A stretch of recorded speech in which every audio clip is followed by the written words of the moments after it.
Nama saya Dr. Lee Augustinus Darmawan. Saya adalah ahli bedah toraks, jantung, dan pembuluh darah. Saya adalah pendiri Yayasan Dokter Peduli atau Anda lebih mengenalnya sebagai Dr. Share. Dokter dari kecil. Adik saya ketika berusia setahunan diare 30-40 kali sehari. Kami keluarga miskin tidak mampu untuk memberikan pengobatan yang adekuat untuk dia. Akhirnya adik saya harus menegang nyawa di pangkuan ibu. Ketika saya beranjak besar, ibu menceritakan itu dengan berlindangan air mata. Dan saya saat itu berjanji kepada diri saya, kalau besar menjadi seorang dokter, saya akan menghapus air mata kesedihan dan diganti dengan air mata kegembiraan. Mama sudah beberapa kali menyampaikan nasihat itu ke saya. Kalau kamu suatu saat jadi dokter, perhatikanlah orang-orang kecil itu.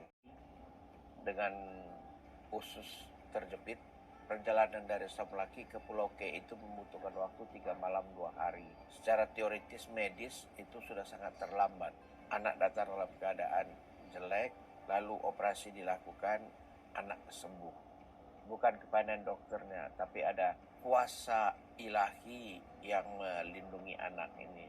Saya terdorong untuk memberikan bantuan kepada mereka yang jauh dari Jakarta. Caranya bagaimana?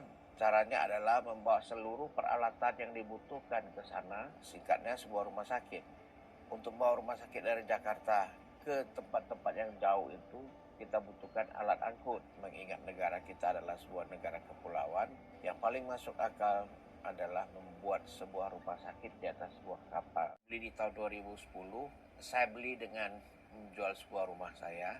Penghasilan saya sebagai ahli bedah, setiap bulannya saya singkirkan ini untuk kelangsungan hidup keluarga. Yang sisanya dipakai untuk memodifikasi kapal, mengubahnya, merombaknya menjadi sebuah rumah sakit. Pada tanggal 16 Maret 2013, kami melakukan pelayaran perdana ke salah satu pulau di Kepulauan Seribu di Teluk Jakarta. Tepatnya di Pulau Panggang. Itu pertama kali saya melakukan operasi di atas sebuah kapal di rumah sakit apung kita yang pertama. Kali hanya keluarga saya ya yang tidak pernah mengomel. Saya menggunakan uang begitu banyak menjual satu rumah, tidak pernah keluar kata-kata negatif dari mereka. Ini adalah pengorbanan keluarga yang kadang-kadang dilupakan orang. Orang cuma kenal saya, tapi sebetulnya kalau keluarga tidak mendukung, tidak menyokong, tidak mungkin akan terjadi proyek yang begini, yang membutuhkan banyak pengorbanan. Pengorbanan finansial, pengorbanan waktu, pengorbanan kemampuan, dan korban perasaan. Nah, kami ke Ketapang di Kalimantan Barat. Di sana saya ketemu dengan seorang anak yang berusia 2 tahun. Anaknya menderita sebuah penyakit yang jarang, tumor pembuluh darah di lehernya yang sebelah kiri. Dan kalau itu dibiarkan bisa berakibat kematian. Operasi di samping ongkosnya tinggi, banyak yang tidak berhasil. Orang tuanya ketika mendengar kami datang dari Jakarta dan melakukan pembedahan di atas kapal, mereka datang ke kapal, menyerahkan anaknya ke kami dengan kata-kata yang sangat menggerakkan hati saya. Dokter, anak kami harus dioperasi dan kemungkinan tidak berhasilnya besar. Kami serahkan anak kami kepada dokter. Kami berterima kasih yang dokter tidak memungut biaya sama sekali. Dan kalaupun operasinya tidak berhasil, kami tidak akan menuntut dokter. Orang tuanya sudah pasrah seolah-olah anaknya akan meninggal setelah operasi. Dan ketika operasi selesai, anak diserahkan kepada orang tuanya. Anda bayangkan isak tangis mereka, kegembiraan mereka, rasa haru mereka. Saya ikut larut di dalam kegembiraan mereka. Pada kita manusia, itu suatu pemandangan yang tidak mungkin saya lupakan di dalam kehidupan saya. Saya harus akui operasi pembuluh darah yang besar seperti itu bukanlah suatu pekerjaan enteng. Tapi dengan bantuan Tuhan, operasi berhasil dengan baik dan anak ini hidup dan punya harapan hidup sama seperti anak-anak yang sebaya dia. Harus ada tekad. Tekad, harus ada nekat juga. Disokong oleh nekat dan sedikit faktor ketiganya, gila. Kalau orang waras, dia akan berhitung, akan banyak pemikiran, akan banyak pertimbangan. Alhasil mendatangkan ketakutan, ragu-ragu untuk berlangkah, dan ragu-ragu dan tidak akan jadi. Jadi tekad, nekat, dan gila. Dokter sendiri, Pak, sesungguhnya yang menggerakkan saya untuk melakukan segalanya ini hanya dua, Pak. Simple saja, Pak. Satu, iman. Dua, nasionalisme. Saya bergetar, Dok. Luar biasa. Ini bukan iman dan nasionalisme. Ini bukan lip service, Pak. Ya, dokter sudah membuktikan. Itu ya. Bukan untuk pencitraan juga seperti yang sering orang katakan. Enggak. Bukan untuk pencitraan.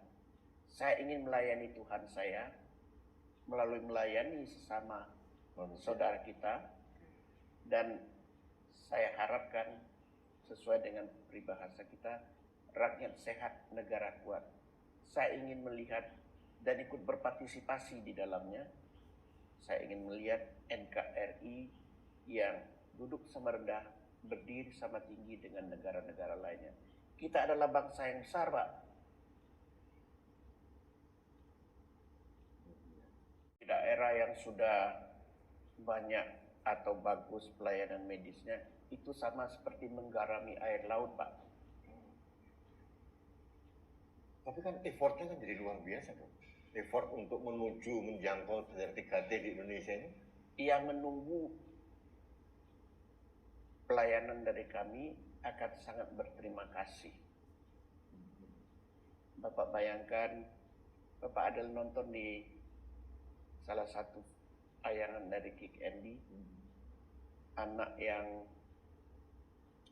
ada tumor pembuluh darah di lehernya, yang kami operasi di atas kapal di Kalimantan Barat. Waktu itu kami berlabuh di Ketapang.